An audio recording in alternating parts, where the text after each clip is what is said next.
We have finally hit training camp, Miami Dolphins fans. What's going on today? It is Ben Morgan of the Fins Up Network.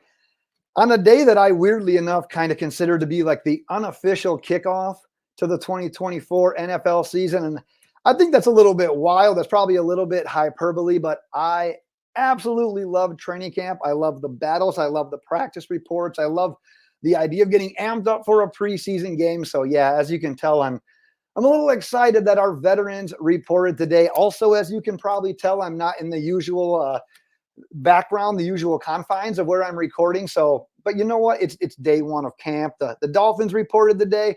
Tua reported today.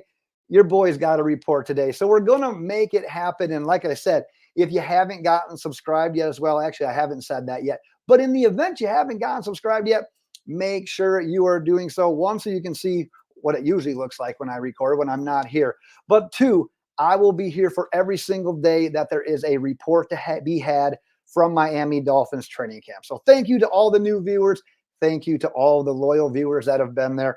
Over the last few years there now, I'm getting veteran status at this kind of stuff by now. Man, we've been doing this for a while. So like I said, thank you to all the loyal viewers out there. You know who you are. We're going to jump into all of the news, all of the action from today. Before I jump into that, I got to hear from you in the comment section. What are you most looking forward to for the remainder of the offseason? It's training camp, it's preseason, everything leading up to week one. Go ahead, drop your nominations in the comments below. But like I said, a day can't go by without at least a little bit of news happening. And the Miami Dolphins ended up signing Emmanuel Ogbah. So we got a familiar face back, added after kind of that sudden retirement of Shaq Barrett. Now, I wasn't able to do a video immediately after the Shaq Barrett news. However, been able to do a little bit of digging, and since then was told that the front office knew the idea of Shaq Barrett potentially not playing this season was at least somewhere in the situation. It wasn't confirmed by any means. The team was still a little bit surprised, but knew it was a possibility.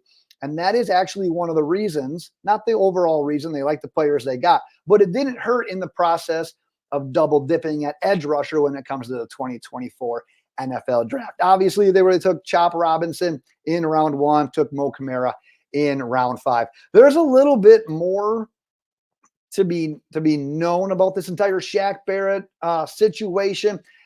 Unfortunately, not at liberty to really share that. Let's just say I think he probably made a good call, spending a little bit more time on his personal side with his family and everything. Like I said, we'll probably leave it for there. But at the end of the day, the Miami Dolphins signed a familiar face for this organization that I talked about Chop Robinson. I talked about Mo Kamara and how I love those guys as prospects. But if you look at edge rushers, when they come into the NFL, it's like, what's the biggest downfall? What typically keeps these guys off the field playing in meaningful snaps, numerous snaps? Well, it's typically the idea of being a 3-down edge player. It's being able to be relied upon, competent when it comes to stopping the run and setting that edge. You might have hit the jackpot with a guy like Emmanuel Ogbah on just a 1-year, fairly cheap deal in the regards that Emmanuel Ogbah, he's shown the ability to get to the pass rusher. What did he have? Back-to-back, like 9-sack seasons when he first joined the Miami Dolphins? Tell you what, he's really good at is setting that edge in the run game. So you got a veteran guy that knows this team. Yeah, it's a different defense, but I think he might be a better fit in this defense than he was in a Vic Fangio defense. And at the end of the day, you got a guy that you can count on that's been there and done that. And not that you want to necessarily ease in Kamara and Chop Robinson, but you now have a little bit of that luxury to do so or play them on certain downs because you have a guy like Emmanuel Ogbah that can take these snaps while a guy like Bradley Chubb and Jaylen Phillips are, as of today, on the PUP. We're going to get to a couple more guys that got added to the PUP today as well. Before we do that, another thing we can never go without talking about, and that's Tua Tagovailoa. And yes, there was no on-field action today. There was no individual drills. There was no team drills. But what we do know is that Tua Tagovailoa went through those doors to the team facility. So if there was any thought, any idea, any notion that he was going to be a complete holdout, well, that is definitely not going to be the case. Now, what we saw in minicamp was kind of the Christian Wilkins hold in, where he did He did individual drills. He did the 7-on-7 stuff. But when it came to the 11-on-11s, he was holding out of that. And like I said, we talked about this last week as well. And I ended up getting it reconfirmed today. As of Tuesday, when I checked in on Tuesday, Tua appears to be set to participate fully, to be a full participant in training camp. However, just like we talked about last week, his agents, his reps are pushing him to stage this hold-in, similar to what they're doing with Jordan Love. They share an agency. They are telling both of these quarterbacks to basically do the same thing.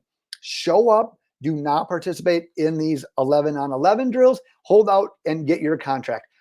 Now, Tua has done a little bit more pushing back on that. Jordan Love has followed what they are recommending. It sounds like he's probably going to get a deal in the very near future as well.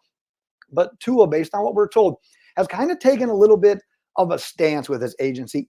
He wants to get paid. Remember, the market is the market. You absolutely want to cash in when you get this opportunity to really strike it big. We're talking generational wealth here. No surprise to anybody. Tua wants to get paid. He's going to get paid. But at the end of the day, he has told his agents that, you know what, we have to make some concessions too. Financially, guaranteed money, whatever it ends up being. But one of those things that Tua firmly believes in, based on what we're told, is the idea of participating in these practices. So like I said, nothing is official as of today, but that's one of those things where Tua is giving some pushback to the agency. So we say all this today on Tuesday, knowing in less than 24 hours, we're going to have an answer as to what's happening. But I at least wanted to tell you, reconfirm today that as of what I've been told, Tua plans to participate. His agency is kind of pushing him another way. We'll see which way ends up winning out. Like I said, as early as tomorrow.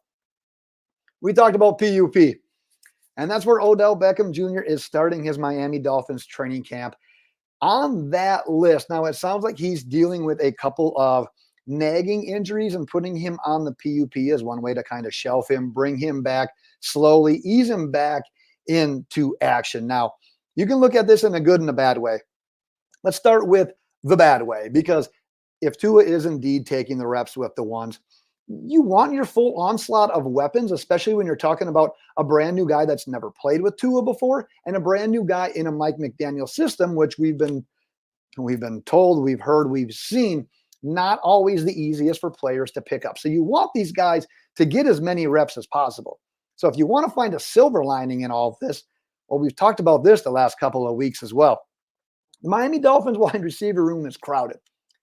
Odell Beckham Jr. not getting some of these practice reps means more opportunities for your Ezukamas. Yeah, Taj Washington is on the PUP list as well, but Malik Washington, Berrios, Craycraft, Braylon Sanders, all of these guys are going to be able to get some more reps. So when the team comes to, if Odell Beckham truly does slide into that wide receiver 3 slot, get some more opportunities to see who's going to slot into number 4, into number 5.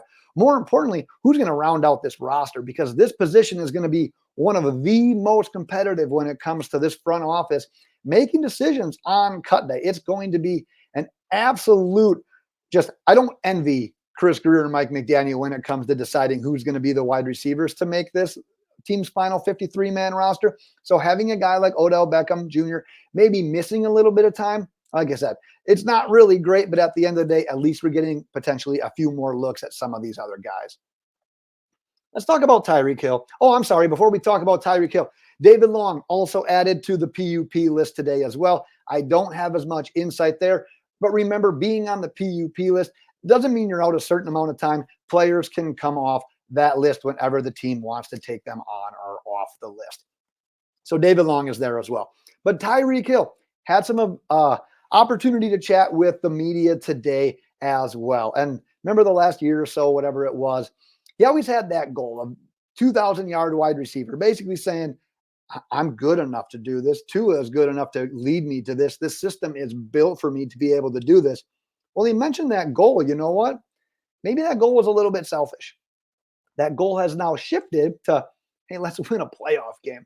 And after we win a playoff game, let's win more playoff games. And why I think, and we've been kind of told this all offseason, it's Tyreek's taking a little bit different mindset to the season.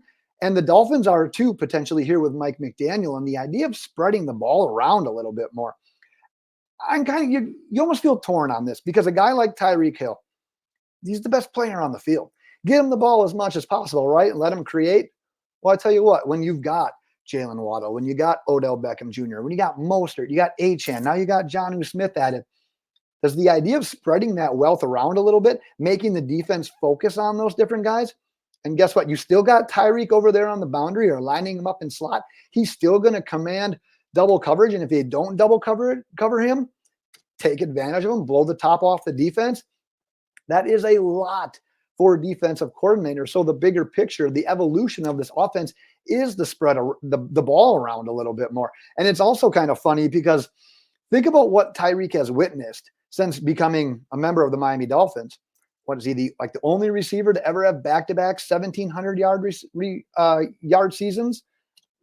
I think that's a stat. I'm sorry, look it up if you don't believe me. But regardless, he's had the individual success, but the team that he left just won back-to-back Super Bowls.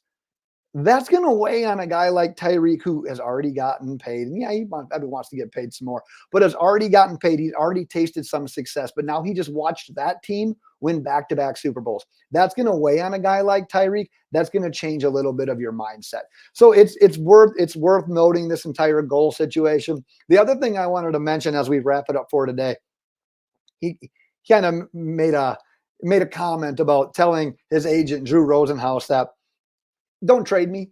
I don't want to get traded. Basically going back to his contract. Now, would he take a restructure where he's going to end up getting more money? Absolutely. Everyone in the NFL is going to do that. However, he said, you know what, Drew, the last time that you said I should ask for more money, I ended up getting traded, and I don't want to get traded. We've been told this offseason, and Tyreek has been saying it loud and clear for if you don't have access to what he's been saying as well. He wants to be a Miami Dolphin for life at this point in time with Mike McDaniel, with Tua Tagovailoa, with just where he is in his life. He wants to be a Miami Dolphin for the remainder of his career. So would he take a raise? Would he take a bump in pay? Absolutely. I would. You would. We all would. But at the end of the day, he's got loftier goals. He really wants to be a part of this team succeeding. And you know what? Maybe biting into that Kansas City Chiefs dynasty that they've got going right now, win a playoff game, win a couple of playoff games, potentially win a Super Bowl with the Miami Dolphins. That has changed. That has become the goal. Dolphins fans, we are going to wrap it up there for today. Like I said, though, the players should actually be on the field on Wednesday. So hopefully we'll have more of an actual practice report there. But like I said, get subscribed if you haven't done so already. We'll be back with all the reports that we possibly can get to after all of those training camp practices. That is what I have got for today, Miami Dolphins fans. And until tomorrow, fins up.